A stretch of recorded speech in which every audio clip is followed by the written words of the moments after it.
like on that level, on the most simplistic term, is, I remember like earlier this year, I'd been running a lot, and I remember like I'd have a lot of pain in my leg, but I would never stretch or I'd never roll on a foam roller or anything like that to roll it out.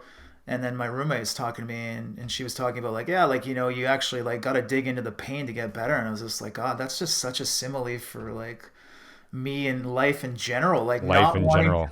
yeah, Yeah. not wanting to feel pain, but knowing that to get into that pain and to release it, you're gonna have to feel shitty to feel better. And it was like, oh, that's such a simplistic thing. So I've tried to do as much as I can with like just that release of the physical pain and being okay with it and getting into it for a couple minutes to know that on the other side of it is there's this pain-free life. Same thing with the emotional and spiritual and physical, or yes, emotional and spiritual pains that we've been holding on to, digging into them, extracting them, why they're there, when they were there, and then releasing them is going to be so much better.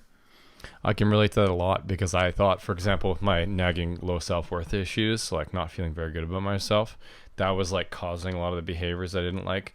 People pleasing, being a Yeah. nice guy, no boundaries with people, pursuing sex and validation, uh, a whole range of things, addictions and stuff. And at the center of that was my self worth. And when I got into that, it was like just so scary and intense. But I realize that there's no amount of things I could do to love myself more if that was default way that I was feeling about myself was still in my body.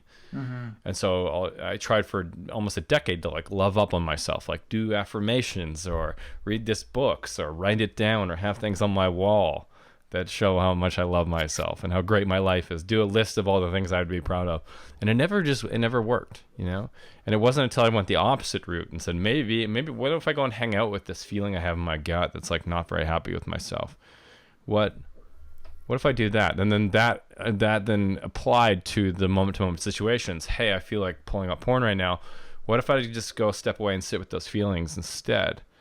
And that has been the most healing transformative thing I've seen in myself, and also in guys and men's group. If they're in it for long enough, they always get to the same place, which is like any bad habit they want to eradicate.